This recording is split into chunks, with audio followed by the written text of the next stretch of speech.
l'Agustina, que ens ha donat un pla que podríem, ens podíem apuntar, no està malament, no? I a més m'imagino que en aquests tipus d'events és molt important en llenguatge no verbal per saber si interessa o no interessa.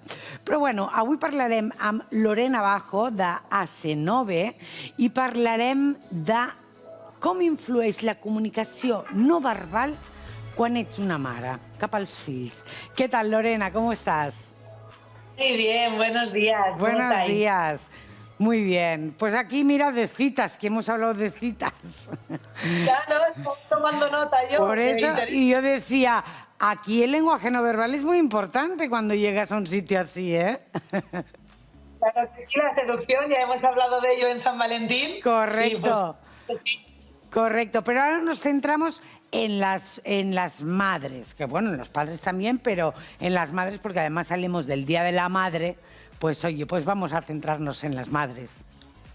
Pues claro que sí, al final las madres tienen un papel súper importante en nuestras vidas y en cómo nos comunicamos en función de cómo ellos nos enseñan, los padres en general, madres y padres. Pero efectivamente, ¿cuántas veces habremos oído eso de tal palo, tal astilla? Correcto, correcto. O que luego, al cabo de los años, cuando tú eres madre, dices, pero si estoy haciendo lo mismo que mi madre. Lo mismito. Con lo cual, al final, se aprende hablando y no hablando.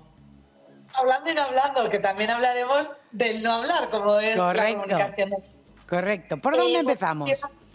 Lo que decíamos, hay mucha parte genética, que eso es un poco el ADN que tú dices, ¿no? Que al final dices, madre mía, me estoy comportando como mi madre.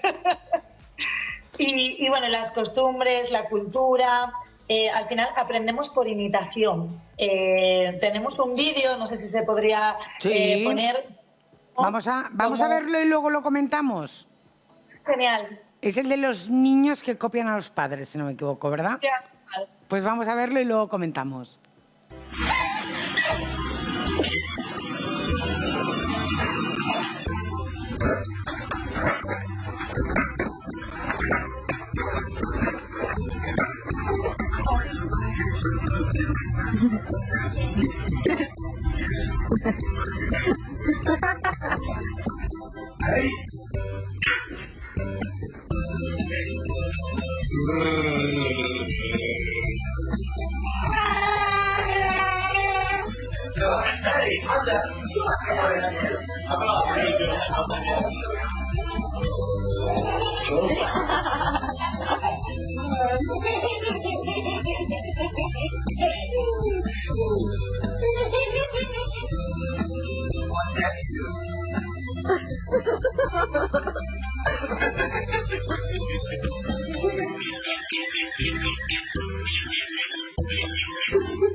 Bueno, esto es para babear, qué monos, por favor.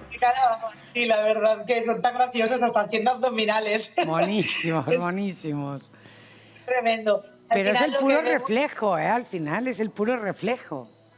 Es que es un efecto espejo que se llama, es decir, lo que vemos lo realizamos. Igual que muchas veces, ya de adultos, entramos en un sitio, nos sonríen y el acto reflejo espejo es eso, sonreír a la otra persona.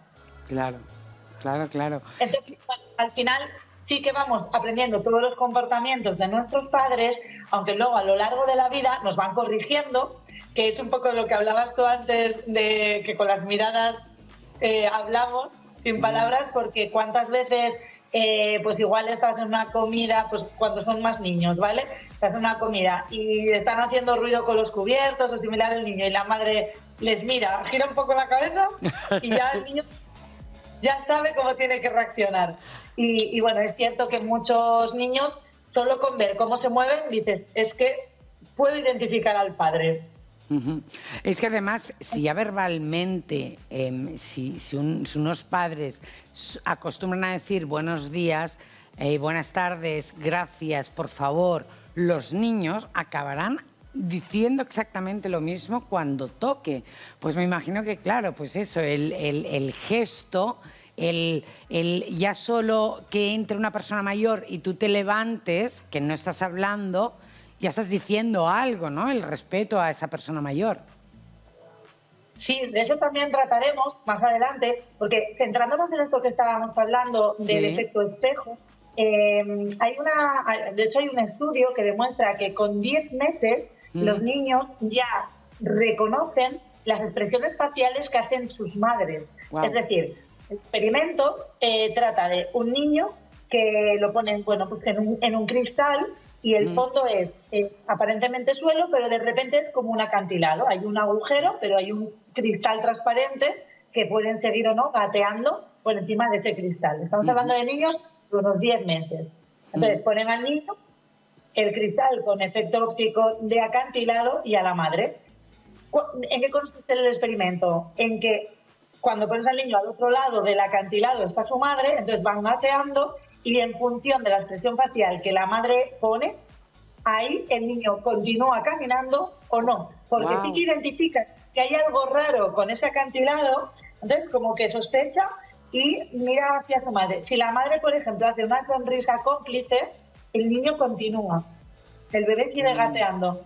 Sin embargo, si la madre pone cara de temor o de susto, frenan. Qué bueno, qué bueno. Es sorprendente como, bueno, al final tenemos que ser conscientes los padres que tenemos un gran poder, claro, que se tiene un gran poder sobre la actuación del comportamiento del niño, porque en función de la expresión facial que esté poniendo esa madre, el niño continuará o no caminando, es decir, modifica su comportamiento. Claro. O sea, se dice que se aprende por osmosis, ¿vale? Es decir, al final, durante esos años que, bueno, tanto en seres humanos como en cualquier otro animal, está con su madre, al final va aprendiendo a cómo comportarse. Claro. Bueno, de hecho, yo recuerdo a mi hijo cuando era bebé, no me acuerdo si tenía 4 o 5 meses, no me acuerdo, yo lo cogía, yo sacaba la lengua y él la sacaba. Además hacía el experimento porque me lo habían dicho y digo, pues voy a probar. Y sí, lo hacía. Él no entiende el por qué, porque todavía no lo entiende, claro. Pero sí que tiene ese aspecto de imitación, porque está aprendiendo. Es cuando más absorbe en los primeros años de vida.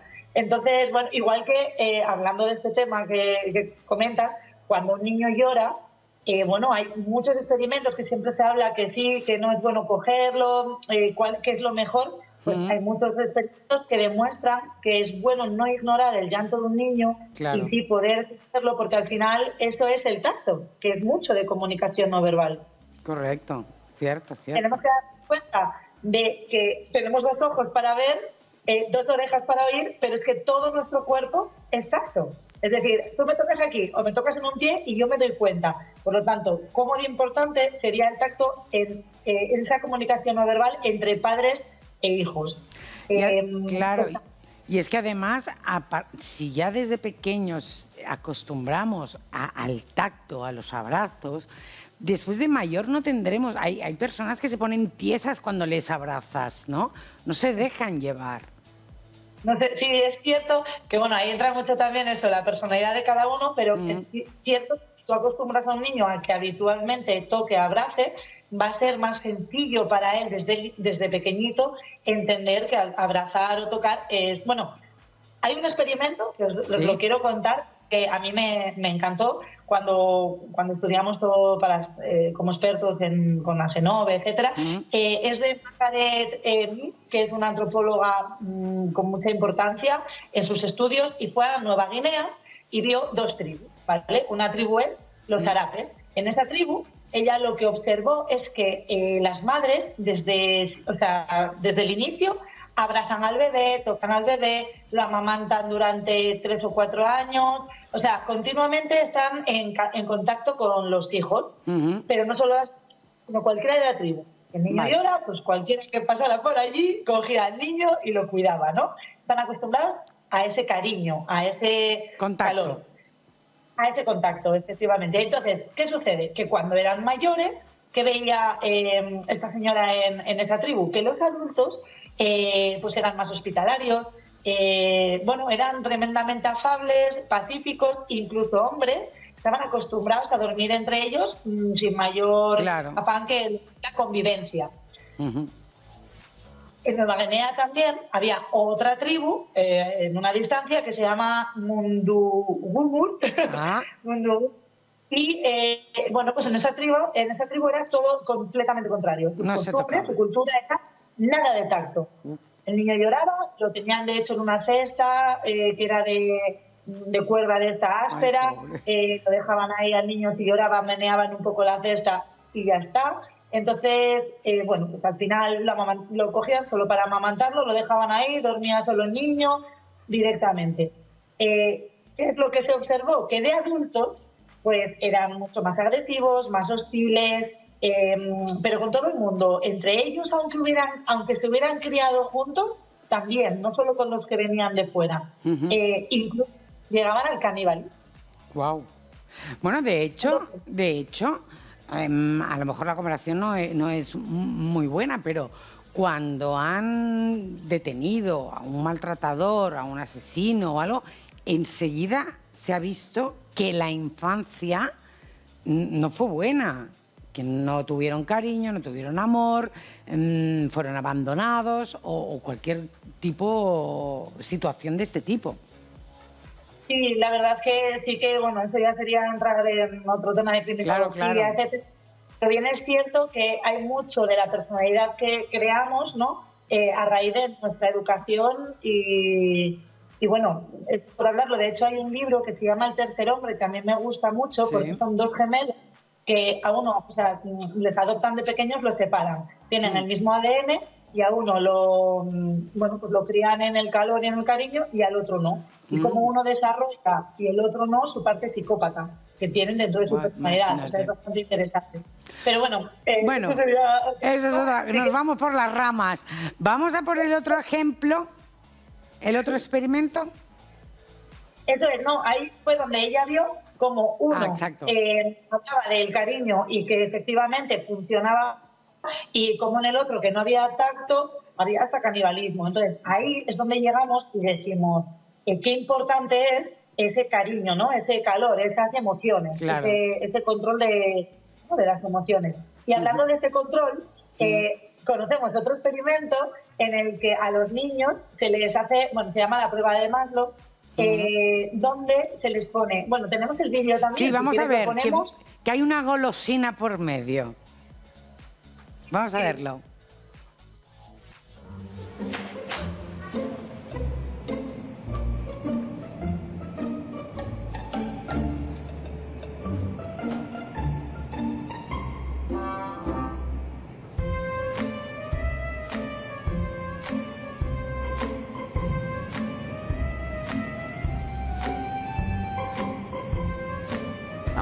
Con que se la deja allí, le va a dar 2 gominolas. No le dejan tocar la gominola.